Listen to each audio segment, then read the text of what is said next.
नमस्कार दोस्तों, मैं रेखा पंवार, पीएसएसएम ब्लेसिंग परिवार ऑडियो टीम डेराबस्सी से। दोस्तों, ऑडियो नंबर 42 में हम आत्मचेतना के विषय को और गहराई से समझेंगे, कुछ उदाहरणों के साथ और कुछ घटनाओं के साथ। आत्मचेतना में आपके पास आंखें होती है, चीज़ों को उस तरह से देखने के लिए जैसे वे हैं, ना कि जैसा वो दिखती हैं। जब एक व्यक्ति दिखावे को वास्तविकता मान लेता है, वह बदलाव में फंस जाता है। आनंद अपरिवर्तनशील है, यानी जिसे परिवर्तित ना किया जाए, परिवर्तन में। ये बताया गया है कि परिवर्तन का नियम हमेशा शासन करता है।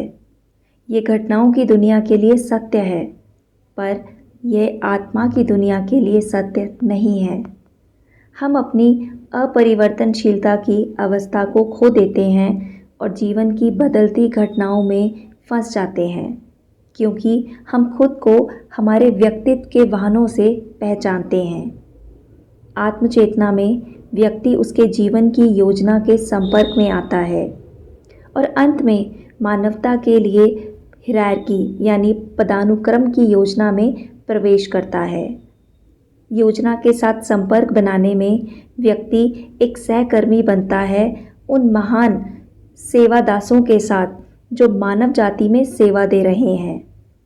वह योजना इस तरह से बनाई गई है कि वह मानवता के कल्याण के लिए कार्य करती है और हर मनुष्य के कल्याण के लिए भी कार्य करती है। एक आत्मचेतना व्यक्ति निजी जीवन में योजना को लाने का प्रयास करता है ताकि सभी की मदद हो सके, हर तरह से, सब कुछ में, ताकि वो लोगों को व्यक्तित्व के जेल से निकालकर आत्म स्वतंत्रता तक ला सके, जहाँ वह आनंद का अनुभव ले सकें। आत्मा की अगली विशेषता है रचनात्मकता। रचनात्मकता में बहुत सारा आनंद है, क्योंकि रचनात्मकता एक प्रक्रिया है जिसमें योजना की ऊर्जाओं को बहने दिया जाता है और प्रत्येक जीवित रूप में अनंत की चिंगारी को पोषण दिया जाता है। आनंदमय व्यक्तियों की उपस्थिति में दूसरे लोग खिलते हैं। आनंद ऊर्जा है और ये ऊर्जा मनुष्य के उच्च मूलों को पोषण करती है, उच्च मानसिक ऊर्जा वाले पदार्थ के साथ। उसके बाद अच्छाई के छुपे हुए बीज, सुंदरता और सत्य उनके जीवन में आते हैं। आनंद निचले केंद्रों को उत्तेजित नहीं करता, क्योंकि इसकी एक खास फ्रीक्वेंसी होती है जो निचले केंद्रों द्वारा उठाई नहीं जा सकती। आनंद निचले केंद्रों को अधिक उत्तेजित नहीं करता। जब एक व्यक्ति ये साबित करता है कि वह आनंद में रह सकता है और एक अवतार बनकर और आनंद का फवारा बनना चाहता है, वह उस क्षेत्र में जाना चाहता है जहाँ परमानंद और अति आनंद पाया जाता है।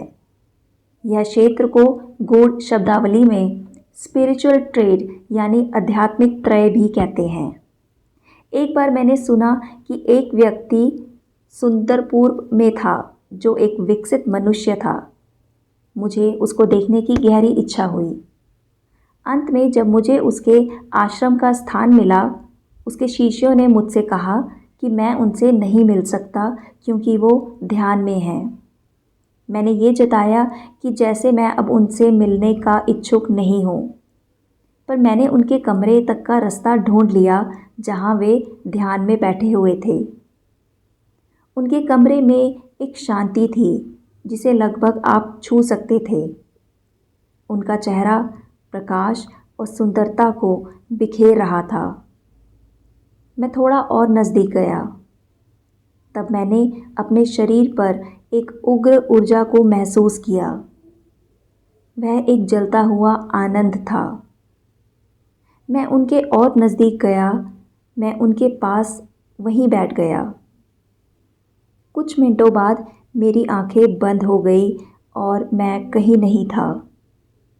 मैंने सिर्फ एक बड़ा आनंद, परमानंद और एक क्षण में सभी के अस्तित्व को महसूस किया। बाद में जब मेरी चेतना उनके सामान्य स्तर पर आ गई, मैंने खुद से कहा, ये परमानंद है। ये जागरूकता की अवस्था है जिसमें आप समय, जगह और पदार्थ से ऊपर उठ जाते हैं। समय को मानसिक धरातल पर संभालने के बाद मैं धीरे से उस परमानंद की अवस्था में चला गया जहां मैंने अशाब्दिक निर्देशों को प्राप्त किया। मैं नहीं जानता कितनी देर तक मैं उस अवस्था में था। मैंने एक बाजू को मेरे कंधे और गर्दन पर महसूस किया। मैंने आंखें खोली और उनकी आंखों में देखा। मेरे जीवन में पहली बार मैंने अनंतता देखी। उनकी आंखें दरवाज़ा थी जो अनंतता की ओर ले जा रही थी। उन्होंने मुझसे बात नहीं की। उन्होंने मुझे गले लगाया और बड़ी सी मुस्कुराहट दी। मैं दरवाजे की तरफ उल्टा चला गया, लगातार उनकी तरफ देखते हुए, उन्हें देखते हुए।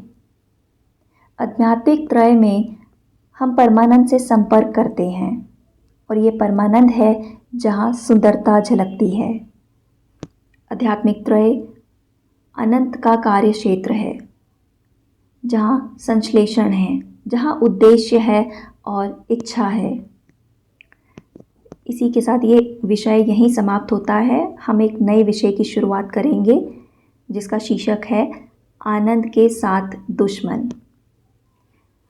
आनंद का पहला दुश्मन वह कोई भी कार्य है जो दूसरे लोगों के मन में डर उत्पन्न करता है या उसका कारण बनता है। जहाँ डर होता है वहाँ आनंद की चिड़िया उड़ जाती है। नंबर 2, आनंद का दूसरा दुश्मन है गुस्सा। जब भी आप गुस्से में कार्य करते हैं वह आपको आनंद से वंचित करता है। आप दूसरों को गुस्सा दिलाने के लिए जो भी कार्य करते हैं वह आपके हृदय से जीवन का सच्चा आनंद ले लेता है। गुस्सा आपकी भावनाओं को संतुष्ट कर सकता है पर आपके हृदय को नहीं। आनंद का तीसरा दुश्मन है लालच। जब कभी भी आपके हृदय में लालच होता है आपके पास आनंद की कमी होती है। लालच का प्रतीक एक कब्र है जो कभी भी मानव लाशों से नहीं भरी जा सकती। सबसे ज़्यादा दुखी लोग वो होते हैं जो लालची हैं। उनके खुशी के क्षण पैसा, वस्तु, शराब या खुशी के छोटे क्षण से मिलते हैं।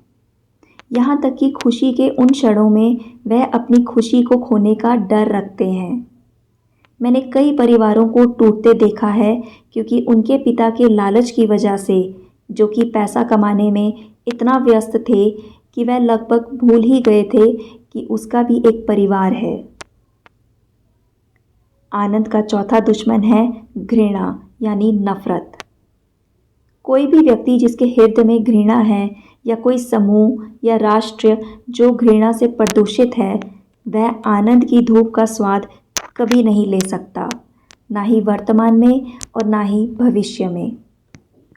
आनंद एक जुड़ती चेतना है जो आपको ये महसूस कराती है कि आप सब कुछ एक के साथ हैं। घृणा अलगाववाद की भावना है। घृणा के साथ आपको अपने सिस्टम के भीतर और अंतर्राष्ट्रीय संबंधों की प्रणाली के भीतर कई विद्युत लाइनें मिलती हैं और जब आप आनंद का स्विच बंद कर देते हैं तो आपके पास ना तो आनंद होता है और ना ही रोशनी। ये ध्यान देना बहुत ही अद्भुत है कि आनंद में आपका प्रकाश बढ़ता है। आपके पास शुद्ध विवेक और मूल्यों की बेहतर समझ होती है। घृणा में आपका प्रकाश कम होता है और आपके कलात्मक मूल्यों की भावना लगभग शून्य हो जाती है। आइए हम याद रखें कि जो भी काम डर, गुस्सा, घृणा और लालच में किए गए हों वह हमारे बुरे कर्मों को हमारे पथ पर बनाते हैं। आत्मचेतना में प्रेम होता है। प्रेम आपको शुद्ध करता है और आध्यात्मिक त्रय के अग्नि क्षेत्र में ले जाता है। उस अग्नि क्षेत्र की जागरूकता में उस महान परमानंद का स्वाद लेते हैं जो आपने तब चखा था जब आप अभी भी अविभाजित क्षेत्र के साथ एक थे। वह परमानंद एक अचेत परमानंद था।